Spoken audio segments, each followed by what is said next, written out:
Si une horde d'énormes titans transformait la planète entière en leur propre champ de bataille, que feriez-vous? Les scientifiques ont passé des décennies à essayer de comprendre ces anciennes créatures. Mais quand un dragon à 3 têtes s'échappe et commence à réveiller tous ses amis, c'est à Godzilla et Mothra de faire équipe avec l'humanité et de sauver le monde. Je suis là pour vous expliquer les erreurs commises, ce que vous devriez faire et comment battre chaque titan dans Godzilla 2, Roi des monstres. Le plan de cette femme est sur le point de se retourner contre elle de la plus incroyable des façons. 5 ans se sont écoulés depuis que le combat de Godzilla contre les Mutos a transformé la ville de San Francisco en un cratère géant. Le docteur Emma Russell, scientifique de Monarch, vient de terminer la construction d'un appareil qui va tout changer. Quand elle et sa fille Madison prennent leur petit déjeuner, toute la maison se met soudain à trembler à cause d'une activité inattendue dans un avant-poste de confinement de Titan situé à proximité dans la forêt tropicale de Chine. Il est enfin temps de mettre sa nouvelle création à l'épreuve. Dans les grottes situées sous la pyramide, un œuf bleu radioactif géant est sur le point d'éclore. C'est incroyable! Alors que tous deux observent la scène depuis le pont d'observation, le titan insectoïde connu sous le nom de Mothra émerge enfin pour la première fois. Les scientifiques activent immédiatement la barrière de confinement laser, jusqu'à ce que tout à coup, l'ensemble du système tombe en panne sans aucune explication. Cette fois, ce n'est pas le titan qui pose problème, mais il semblerait que l'installation ait été sabotée de l'intérieur. Emma se rend compte que Mothra commence à avoir peur, et elle ordonne à l'équipe de confinement de se retirer. Mais dans la confusion, ce crétin décide de lui tirer dessus avec un taser. Et c'est sa plus grosse erreur. Mothra se défend et commence à recouvrir l'installation de ses toiles de soie, immobilisant l'équipe de confinement sans pour autant la tuer. Un des scientifiques tente immédiatement d'abattre Mothra pour de bon, mais Emma s'empare rapidement de son nouvel appareil et se précipite dans le sas. L'appareil appelé Lorca lui permet de communiquer avec la créature en utilisant la bioacoustique. Il lui faut un moment pour y parvenir, mais Emma trouve la bonne fréquence juste à temps. Et tout à coup, Mothra devient docile, comme si elle comprenait qu'ils ne sont pas une menace. Il pourrait s'agir de l'avancée la plus importante de l'histoire scientifique. Mais c'est alors qu'une équipe de mercenaires dirigée par l'ancien colonel de l'armée britannique Alan Jonah prend d'assaut le complexe, éliminant tout le monde à l'exception d'Emma, de Madison et de Lorca. Quant à Mothra, elle s'échappe dans la forêt tropicale. Il semblerait que les collègues d'Emma avaient raison au sujet du sabotage, et que mettre la main sur Lorca n'est que la première partie du plan de Jonah. Ok. Quel désastre! Je ne sais pas ce qui est le plus grave, le fait que Monarch ne semble toujours pas avoir retenu la leçon après ce qui s'est passé à San Francisco, ou le fait qu'Emma ait décidé d'organiser sa propre journée de travail avec sa fille dans un centre de confinement de titans ultra secret. Pour être honnête, j'ai été aussi surprise que n'importe qui quand Tywin Lannister a fait sauter les portes et a commencé à allumer des gens. Mais même sans l'implication de Jonah, il n'avait aucune idée de ce qui allait sortir de cet œuf. Et si ça allait être un ami ou un ennemi? Ce n'est probablement pas le meilleur endroit pour amener une ado de 12 ans en tout cas. On dirait que le chat est sorti du sac maintenant. Ou devrais-je dire que la larve géante est sortie de la poche 2 radioactif.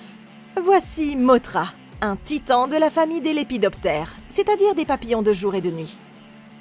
Avec ses 15 mètres de haut, soit la longueur d'un semi-remorque, c'est vrai que c'est pas le titan le plus impressionnant que nous ayons vu jusqu'à présent. Mais n'oublions pas qu'il ne s'agit que de sa deuxième forme, et qu'avec le temps, elle trouvera un endroit sûr pour se mettre en cocon avant d'atteindre son ultime stade adulte. Même à l'état de larve, elle est capable de faire beaucoup de dégâts, comme les scientifiques de Monarch viennent de le constater.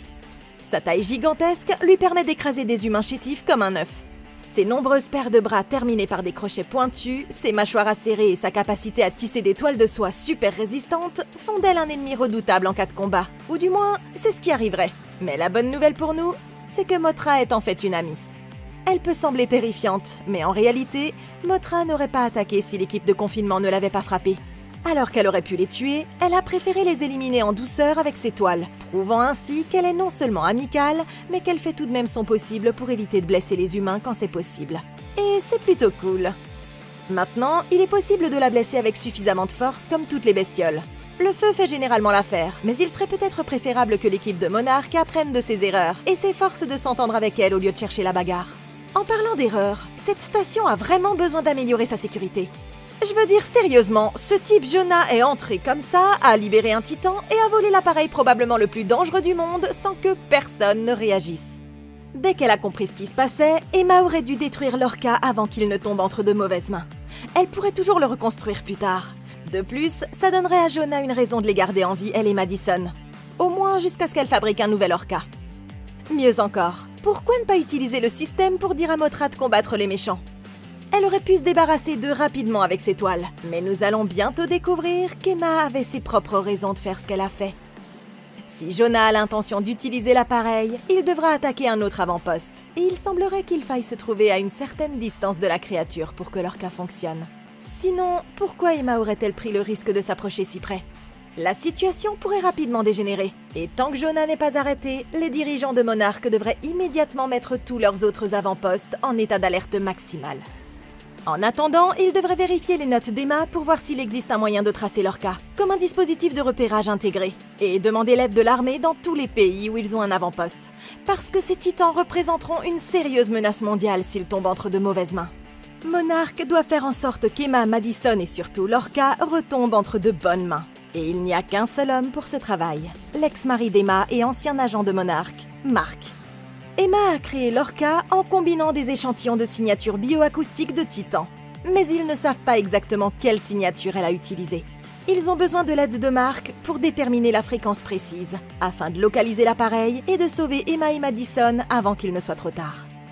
L'équipe arrive à Castle Bravo, l'installation top secrète de Monarch, cachée sous une plateforme pétrolière au large des Bermudes. Lors d'un briefing avec des scientifiques et des militaires, ils soupçonnent que le prochain objectif de Jonah est de capturer Mothra vivante et de vendre son ADN au marché noir. Mark, quant à lui, pense que Mothra n'est qu'un leurre destiné à les distraire, pendant que les méchants s'apprêtent à faire quelque chose d'encore pire. Il suggère d'envoyer tous les titans à Tombouctou, parce que c'est le seul moyen de garantir que Lorca ne pourra jamais être utilisé pour faire le mal, et ils sont sur le point de découvrir à quel point il a raison. Il s'avère que la véritable cible de Jonah est un avant-poste de Monarch situé quelque part en Antarctique, où son équipe se débarrasse rapidement des gardes qui n'étaient pas bien préparés. Là, il pourrait trouver le titan le plus dangereux enfoui dans la glace, un colossal dragon à 3 têtes, connu sous le nom de Monstre Zéro. Et maintenant, il veut qu'Emma le réveille. De retour à Castle Bravo, toute la station est tout à coup mise en état d'alerte quand leur radar détecte un visiteur inattendu qui arrive en trombe. C'est Godzilla, et ils peuvent dire d'après sa bioacoustique que quelque chose ne va pas. Les soldats sont prêts à ouvrir le feu parce qu'ils sont experts en comportement animal. Mais Mark suggère qu'ils se retirent, puisque tout le monde, y compris Godzilla, sait que c'est une bataille qu'ils ne peuvent pas gagner. Au lieu de ça, il les convainc que l'ouverture des boucliers prouvera à Godzilla qu'ils ne sont pas une menace. Et à leur grande surprise, ça marche. Il faut croire que Godzilla essaie de leur dire quelque chose. Et en projetant ses mouvements, ils sont capables de prédire qu'ils se dirigent vers l'Antarctique. Ce qui ne peut dire qu'une chose, ils vont tous avoir de gros problèmes s'ils n'agissent pas rapidement. Les soldats de Monarch étant en route, Jonah et son équipe sont obligés d'accélérer leur plan. Une fusillade éclate rapidement, et les deux forces s'affrontent dans les tunnels de l'avant-poste. Quand Mark voit que sa femme et sa fille sont prises entre deux feux, il décide d'intervenir. Il finit par les coincer dans un face-à-face sur une des passerelles surélevées. Mais tout à coup, Emma active le détonateur, provoquant une chaîne d'explosions qui entraîne l'effondrement de toute la base. Dans le chaos, Jonah parvient encore une fois à s'échapper avec Emma, Madison et Lorca, tandis que Mark est contraint d'abandonner la poursuite pour sauver une équipe de soldats sur le point d'être écrasée par la chute de la glace. Du haut de leur osprey, Emma et Jonah utilisent Lorca pour réveiller le monstre Zéro. Maintenant qu'il a été libéré, Mark et les autres ne peuvent que regarder la monstruosité à 3 têtes s'élever des profondeurs de la Terre. Et elle commence à détruire tout ce qu'elle voit à la surface. Quelques soldats tentent de riposter, mais le monstre désintègre instantanément toutes les squads avec ses rayons de gravité, endommageant au passage l'avion de Mark. Tout est sur le point de s'arrêter pour l'équipage de Monarch, quand tout à coup, Godzilla apparaît pour leur sauver la vie. Bien qu'il soit dépassé, Godzilla se lance sans crainte dans le combat. Mais il finit par faire tomber l'osprey de Monarch au bord d'une crevasse. Alors que la bataille fait rage, il charge son souffle atomique et tire une rafale directement sur les têtes de son adversaire. Malheureusement, il rate son coup et le monstre réagit avec sa propre salve de rayons gravitationnels. Godzilla reçoit un coup critique en pleine poitrine qu'il fait chuter dans le cratère. Il a cependant pu gagner suffisamment de temps pour qu'un escadron de chasseurs arrive sur les lieux et distrait le monstre avec un barrage de missiles que celui-ci dévie avec ses ailes. Il projette alors Mark en arrière dans les airs et l'assomme. Avant qu'il n'ait eu le temps de renverser la situation, le monstre déploie ses ailes et disparaît dans les nuages, laissant l'équipe de Monarch très affaiblie dans l'impossibilité de reprendre le contrôle de la situation. Ok, on peut dire que ça s'est pas bien passé. Je dirais qu'il est officiellement temps de commencer à écouter Mark maintenant. Après tout, c'est lui qui a presque tout de suite découvert le poteau rose. Mais le reste de l'équipe de Monarch a une fois de plus facilité la tâche de Jonah. Même s'il disposait de toutes les informations nécessaires pour prédire son prochain mouvement, il n'était pas nécessaire de perdre du temps à chercher Jonah dans le monde entier, parce qu'il savait déjà qu'il s'en prendrait à un autre titan. Au lieu de ça, il aurait été beaucoup plus facile de renforcer la sécurité dans tous les avant-postes de Monarque et de simplement laisser Jonah venir à eux. Pour être honnête, avec 16 autres titans à différents endroits du globe et dans un délai aussi court pour se préparer, je pourrais comprendre qu'ils aient laissé tomber. Mais après avoir appris que Jonah était en Antarctique, Monarque n'a vraiment aucune excuse pour l'avoir laissé s'enfuir encore une fois. Tout d'abord, pourquoi ne pas avoir immédiatement détruit ou pris le contrôle de l'Osprey de Jonah avant de l'affronter, afin qu'il ne puisse pas s'échapper? Puis dès que l'embuscade a commencé, avoir simplement reculé. Ils sont littéralement sous terre. Il aurait donc été assez facile pour Monarque d'attendre qu'il remonte avec l'ascenseur ou de provoquer un effondrement et d'ensevelir toutes les squads de Jonah sous la glace. Le fait qu'Emma et Madison soient prises au milieu rend les choses plus compliquées. Mais compte tenu de ce qui est en jeu ici, toutes les options devraient être envisagées. Après tout, ils ont déjà été prêts à détruire des villes entières pour arrêter Godzilla. À ce moment précis, Jonah est piégé en Antarctique, l'endroit le plus éloigné de la civilisation où il est possible d'aller sans être au fond de l'océan ou dans l'espace. Et vous me dites que c'est le moment qu'ils choisissent pour tout arrêter afin de protéger 2 personnes? Je comprends pourquoi, mais les conséquences de ce choix sont sur le point d'empirer les choses. Puisqu'il s'agit d'un avant-poste de Monarque, ne devrait-il pas avoir un moyen de prendre le contrôle à distance de certaines parties de la station? Si c'est le cas, ils auraient pu couper l'électricité dans toute la station et laisser Jonah coincé dans le noir tout en lui ôtant la possibilité de s'échapper par l'ascenseur. Ou fermer et verrouiller toutes les portes de sécurité dans les tunnels pour les garder confinés dans une zone. Même après les explosions, Ghidorah n'était toujours pas une menace, jusqu'à ce qu'Emma se tienne à découvert avec Lorca pour le réveiller. Alors pourquoi ne pas l'éliminer pendant qu'ils en avaient l'occasion? Ça aurait dû être un tir assez facile à exécuter pour eux, et ça aurait permis d'éviter beaucoup de problèmes plus importants à l'avenir. Mieux encore, ils auraient pu apporter un brouilleur de signal ou un dispositif IEM pour bloquer la fréquence de Lorca et empêcher Emma d'émettre le signal dès le départ. Quant aux troupes de Monarque, voici une idée folle. Et si vous preniez vos jambes à votre cou, au lieu de regarder fixement le cratère comme un groupe de lapins pris dans les phares? Je ne sais pas ce qu'il en est pour vous, mais avec un dragon à 3 têtes sur le point de sortir de là, j'aurais déjà fait la moitié du chemin jusqu'aux Bermudes, au moment où ces gars se sont mis à courir. Je suis tout à fait d'accord pour essayer de combattre si c'est possible, mais un seul coup d'œil à cette chose devrait vous dire que vos armes standards ne vont pas suffire, et qu'il vaudrait mieux sortir de là tant que vous le pouvez pour pouvoir combattre un autre jour. Ce qui nous amène à notre méchant, le monstre Zéro, ou comme nous finirons par le connaître, le roi Ghidorah.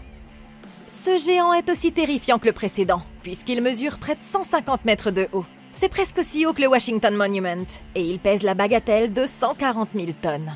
Avec une envergure d'environ 400 mètres, Ghidorah est le titan le plus redoutable que le monde ait jamais vu. Contrairement à Mothra qui est clairement une alliée, ou à Godzilla et Kong qui se situent quelque part entre les deux, Ghidorah est carrément diabolique et tue des humains non pas par peur ou par instinct naturel de prédateur, mais parce qu'il trouve que c'est amusant. Ghidorah n'est pas intéressé par le maintien de l'ordre naturel. Il veut prendre le contrôle total et remodeler le monde pour lui-même. Et le pire, c'est qu'il est assez puissant pour le faire, parce que sa taille massive constitue une menace évidente. Il a la capacité de se régénérer après des attaques qui seraient fatales à Godzilla lui-même, ce qui le rend complètement imperméable à presque toutes les formes de blessures. Pour augmenter sa puissance, il est capable de créer des tempêtes de foudre et de s'en nourrir grâce à sa biologie électro-réceptive. Et il a même une peau plaquée or pour faciliter la conduction. Ses ailes massives le rendent extrêmement mobile et capable de voler à une vitesse de plus de 925 km/h. Le pire, c'est que Ghidorah est très intelligent, comme le montre sa décision de laisser Godzilla charger son souffle atomique avant d'esquiver et de contrer complètement l'explosion, trompant ainsi son adversaire pour qu'il gaspille son attaque la plus puissante. De tous les titans, seul Godzilla est assez puissant pour tenir tête à Ghidorah. Donc pour l'instant, c'est une bonne chose qu'il soit de notre côté, et les membres de l'équipe de Monarque doivent le soutenir autant que possible. Il n'a pas beaucoup de faiblesses, mais il y a une chose que nous savons. C'est que le fait d'être congelé dans la glace semble le contenir. Si Monarque pouvait développer des armes qui lui permettraient de le congeler à nouveau, ça aiderait à faire le job. Nous pouvons également constater qu'il est beaucoup plus efficace dans les combats terrestres que dans les combats aériens. Mais que dans l'eau, Godzilla a l'avantage. Dans le cadre de sa stratégie, Monarque devrait essayer d'attirer Ghidorah dans l'eau chaque fois que c'est possible, afin d'aider Godzilla. Il est important de noter que bien qu'elles fassent toutes partie de la même créature, chacune des 3 têtes de Ghidorah semble avoir une personnalité différente. Pour le moment, il semble que la tête du milieu soit aux commandes, si on se fie à la façon dont celle-ci menait les autres quand il s'est réveillé. Si nous attaquons, je suggère de cibler d'abord la tête principale ainsi que d'autres points faibles potentiels comme ses ailes et son ventre. C'est un peu risqué, mais il y a peut-être aussi une fréquence qui pourrait monter les têtes les unes contre les autres et forcer Ghidorah à se battre avec lui-même. La plus grande arme de Ghidorah est son rayon gravitationnel, mais il semble qu'il doive ouvrir la bouche pour l'utiliser. On pourrait peut-être trouver un moyen de sceller sa bouche à l'aide d'un adhésif extrêmement puissant ou d'un fil de fer, ce qui mettrait son rayon gravitationnel hors d'état de nuire. Ou au moins jusqu'à ce que sa puissance s'estompe en tout cas. Enfin, il serait peut-être plus facile de se concentrer sur l'aspect humain du problème. Jonah est un homme intelligent, mais il a besoin d'une équipe pour faire le sale boulot. Cette équipe est composée de personnes qui vivent sur Terre, mais son plan va détruire la Terre.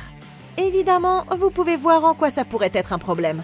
Il est impossible que tous les membres de l'équipe soient entièrement d'accord. Il y a donc peut-être un moyen pour l'équipe de Monarch de monter les membres de l'équipe de Jonah les uns contre les autres. Et même s'ils ne parviennent pas à l'arrêter, toute entrave à ses plans permettrait aux gentils de gagner du temps pour reprendre les choses en main.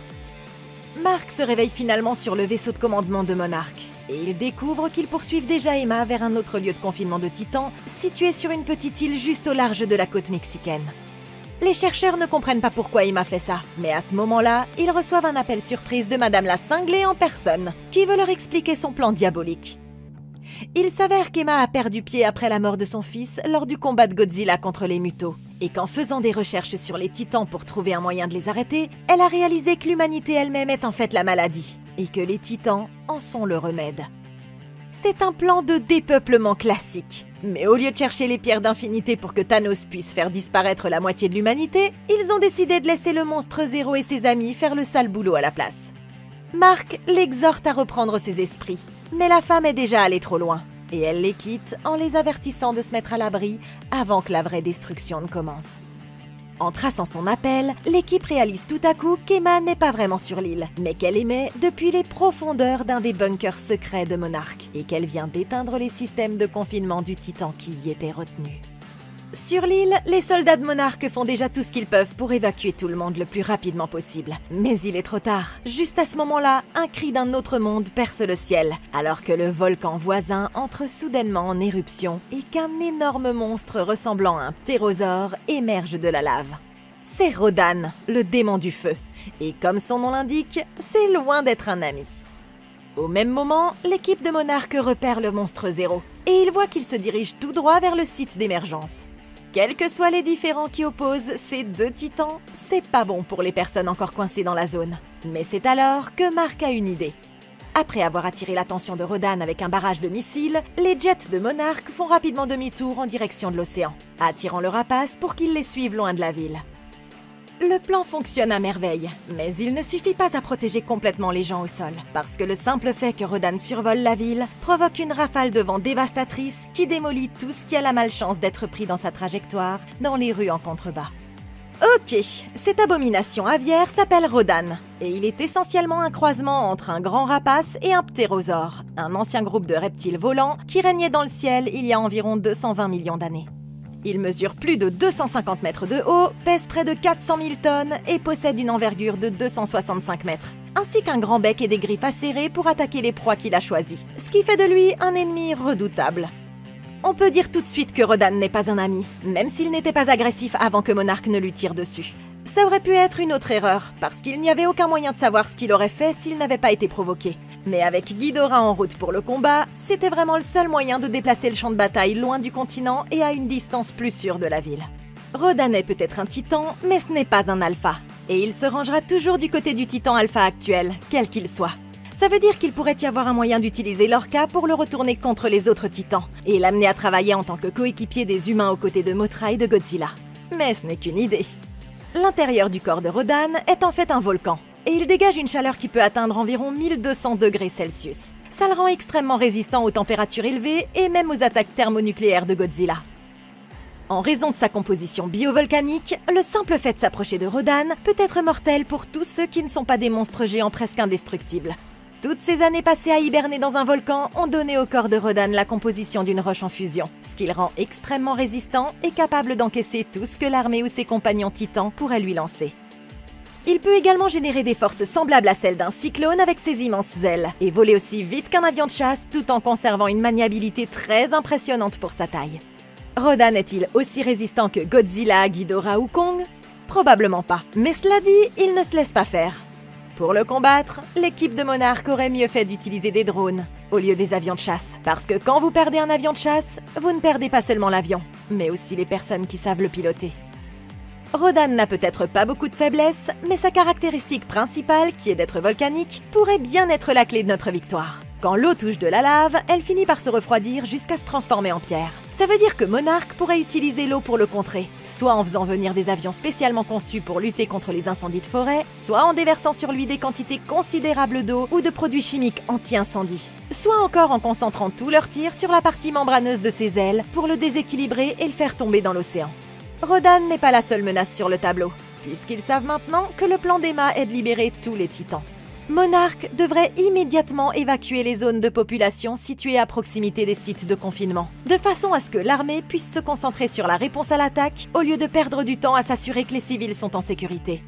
Il est également important de noter que, tout comme Ghidorah, Rodan ne s'est réveillé qu'après avoir entendu les émissions de Lorca. Ce qui veut dire qu'ils auraient probablement pu éviter tout ça simplement en détruisant les tours radio voisines avant qu'Emma n'envoie le signal. Ils savent également qu'Emma s'est réfugiée dans l'un des bunkers souterrains de Monarch. Puisque c'est Monarch qui les a construits, ses membres devraient déjà savoir où se trouvent tous les bunkers. Monarch devrait immédiatement demander l'aide de l'armée pour faire une descente dans tous ces endroits. Et il pourrait probablement mettre la main sur Lorca en quelques heures seulement, ce qui mettrait fin au plan d'Emma. Au moins, il est bon de voir qu'ils ont finalement accepté l'idée de laisser les monstres se battre entre eux. Mais ils sont sur le point de découvrir que Ghidorah ne se laissera pas faire si facilement. Avec l'oiseau à sa poursuite, l'équipe de Monarch s'en tient à son plan alors qu'ils commencent à détruire leurs appareils l'un après l'autre. Un dernier coup de tonneau de Rodan ne laisse que le vaisseau de commandement de Monarch dans le ciel. Mais pour l'instant, ils ont définitivement atteint leur cible. Ils se dirigent tout droit vers le monstre Zéro. Et au moment où Rodan s'apprête à les saisir avec ses énormes serres, le vaisseau de Monarch plonge sous le dragon, provoquant la collision des titans dans les airs. Aussi redoutable que soit Rodan, il s'avère rapidement ne pas être à la hauteur du monstre Zéro. Le dragon utilisant ses têtes additionnelles pour le maintenir en place, tout en lui envoyant une décharge de son rayon gravitationnel à bout portant, envoyant l'oiseau chuter dans la mer. À ce moment-là, l'équipe de Monarch reçoit un message urgent de l'amiral Stenz, qui leur ordonne d'évacuer la zone le plus rapidement possible. L'armée est sur le point de lancer un prototype de bombe destructeur d'oxygène qui éradiquera tout être vivant dans un rayon de 3 km autour de la zone d'impact. Il n'y a pas lieu d'en débattre. La bombe est déjà en route, et tout ce qu'ils peuvent faire, c'est se tirer de là avant qu'elle n'explose. Rodan éliminé, le monstre Zéro se tourne à nouveau vers l'équipe de Monarch. Mais alors qu'il est sur le point de désintégrer tout le monde à bord, Godzilla vient tout à coup à la rescousse, projetant le dragon dans l'eau et offrant aux gentils une nouvelle chance de s'échapper. Maintenant qu'il a l'avantage du terrain, il semble que Godzilla ait une chance de gagner ce combat. Il est même capable d'arracher complètement une des 3 têtes du dragon d'un petit mouvement de mâchoire. Mais avant même qu'il ne puisse terminer le combat, le destructeur d'oxygène frappe, provoquant une explosion si puissante qu'elle ferait passer la bombe atomique pour une fusée de bouteilles. Pendant un moment, le combat semble terminé, jusqu'à ce que tout à coup, les spectateurs sont horrifiés de voir le monstre Zéro émerger de l'eau avec un cri victorieux.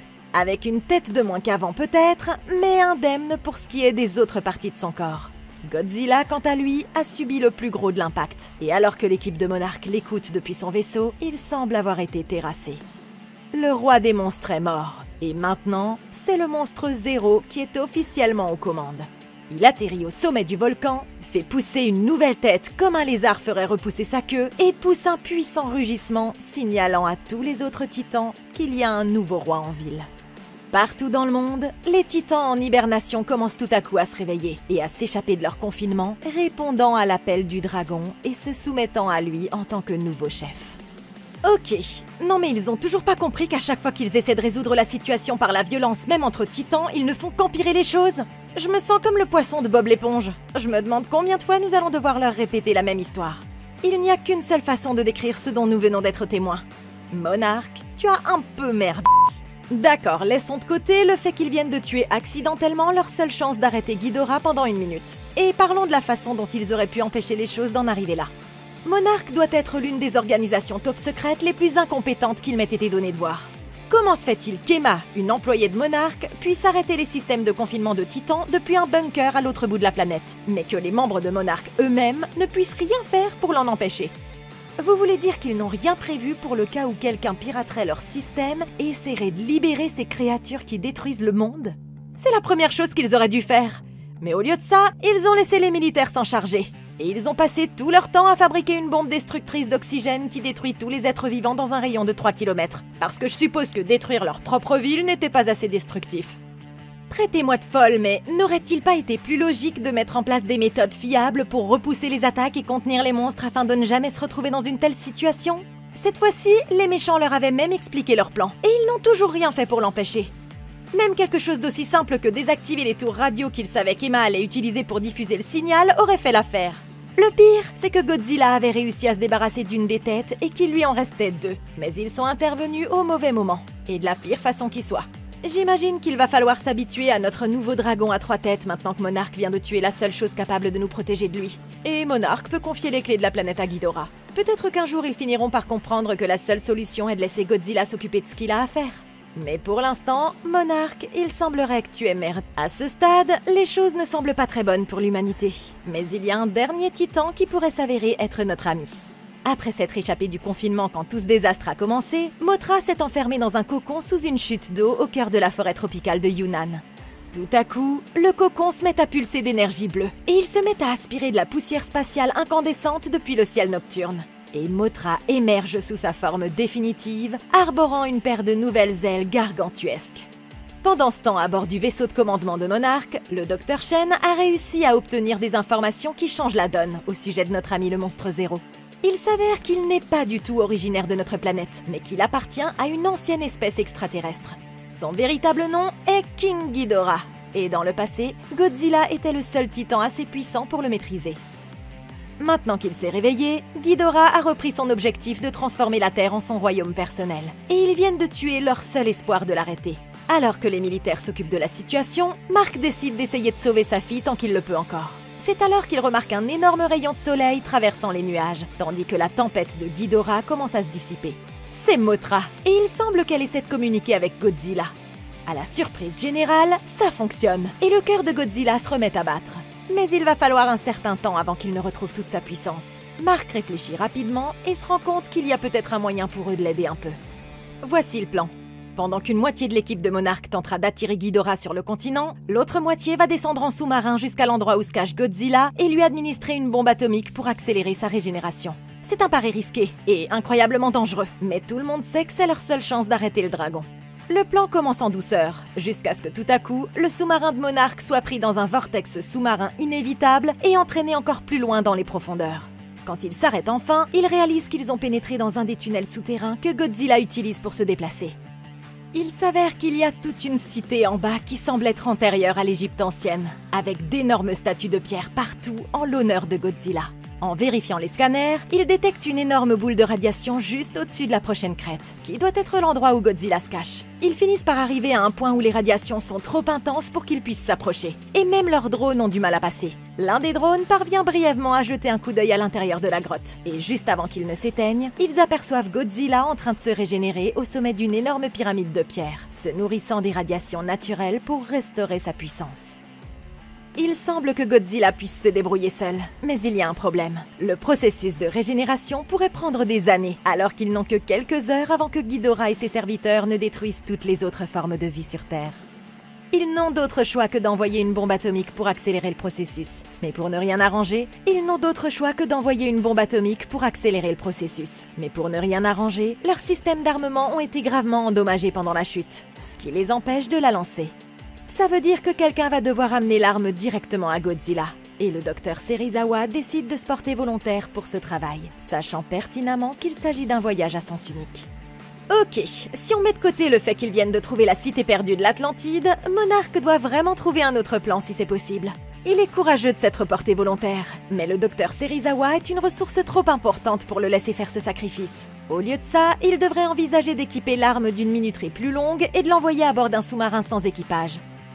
Les radiations risquent de griller les composants électroniques s'ils s'approchent trop près. Mais quand ils ont envoyé ces drones auparavant, l'un d'entre eux a pu pénétrer jusqu'à la grotte de Godzilla avant d'être court-circuité. Si ce sont les 3 seuls drones qu'ils avaient à bord du vaisseau, ils ont peut-être commis une grave erreur en les envoyant tous en même temps, et en gaspillant certains de leurs outils les plus précieux. La bonne nouvelle, c'est qu'ils ont toujours le submersible que Serizawa est sur le point d'utiliser. Et il ne devrait pas être trop difficile pour les meilleurs scientifiques du monde de réaménager ce dernier pour qu'il puisse être piloté à distance de la même manière qu'un drone. Pour être honnête, cette opération prendrait un peu plus de temps. Mais ça vaudrait la peine d'essayer d'autres solutions avant de sacrifier leur meilleur expert. Le seul problème, c'est que l'électronique des drones a été endommagée par les fortes radiations quand ils se sont approchés de trop près. À l'avenir, il faudrait concevoir des drones dont les composants électriques seraient protégés par un blindage en plomb ou d'autres matériaux, afin de les protéger des rayonnements ionisants. Cette protection interférerait avec les signaux de radiofréquence nécessaires au contrôle du drone, mais je suis sûre qu'on pourrait trouver un moyen de renforcer ces signaux tout en protégeant un peu plus le reste des composants électriques du drone. Parallèlement, il existe une autre stratégie que j'envisagerais de mettre en œuvre. Mark sait déjà comment fabriquer un autre Orca. La seule chose qu'ils n'ont pas encore trouvée, c'est comment Emma a trouvé la fréquence alpha qui les calme. Pourquoi ne pas essayer de construire un autre Orca et de combiner les fréquences de Ghidorah et de Godzilla pour créer une super fréquence alpha et faire en sorte que les autres titans se calment, ou mieux encore, les retourner tous contre Ghidorah et le submerger. Il n'y a aucun moyen de savoir si ça fonctionnera, mais à ce stade, je ne vois aucune raison de ne pas essayer. Après s'être équipé, Serizawa remet ses notes à Mark et monte à bord du petit submersible monoplace. Il sait qu'il se dirige vers une mort certaine, mais c'est la seule solution. Les radiations commencent à faire leur effet dès qu'il arrive de l'autre côté. Il presse le pas et porte la lourde ogive jusqu'au sommet de la pyramide et en active la minuterie. À 1 minute de la détonation, Serizawa se retrouve juste en face de Godzilla et pour la dernière fois, il le remercie au moment même où l'ogive explose. L'onde de choc propulse le sous-marin de Monarch jusqu'à la surface et quelques instants plus tard, Godzilla surgit des profondeurs plus puissant que jamais. Il fait rapidement demi-tour vers le continent, laissant marquer les autres sains et saufs. Et maintenant, il est temps de régler les comptes. Pendant ce temps, dans le ciel de la capitale inondée, l'autre moitié de l'équipe de Monarch est occupée à frapper Ghidorah et Rodan avec tout ce qu'elle a. Mais rien ne semble laisser ne serait-ce qu'une égratignure à l'un ou l'autre. La situation semble désespérée. Mais tout à coup, tous les autres titans du monde entier cessent leurs attaques et deviennent dociles, sans que personne ne sache exactement pourquoi. Après avoir entendu Jonah et sa mère se disputer, Madison décide de prendre les choses en main. Elle s'empare de l'Orca et se faufile hors du bunker jusqu'à l'avant-poste militaire du stade de baseball voisin, où elle commence à diffuser la fréquence alpha dans les haut-parleurs, calmant temporairement les titans déchaînés, à l'exception de Rodan et de Ghidorah lui-même. Depuis le toit du stade, Madison remarque que le vent change brusquement de direction et qu'une énorme tempête se prépare à l'horizon. C'est Ghidorah. Il cherche la source du signal, et il n'est pas content du tout. Le dragon détruit immédiatement les haut-parleurs du stade. Mais comme ça ne suffit pas à arrêter la diffusion, il commence à détruire tout ce qu'il voit avec ses rayons gravitationnels, furieux que quelqu'un puisse défier son autorité. Malgré tout, Madison réussit à éviter d'être tuée par ses attaques ou par les débris qui tombent. Mais quand un rayon de gravité de Ghidorah la fait tomber, elle est obligée de lancer l'Orca pour faire diversion. Et il écrase l'appareil sous sa patte gigantesque. Au lieu de partir, Ghidorah reporte son attention sur Madison, reconnaissant que c'est elle qui est la responsable. Elle n'a nulle part où fuir, mais juste au moment où elle est sur le point d'être pulvérisée, Godzilla arrive pour sauver la situation, repoussant Ghidorah d'un seul jet de son souffle atomique. Ok, c'est officiellement l'heure de l'affrontement final. Si Godzilla tombe cette fois-ci, ce sera la fin de toute vie sur la planète telle que nous la connaissons.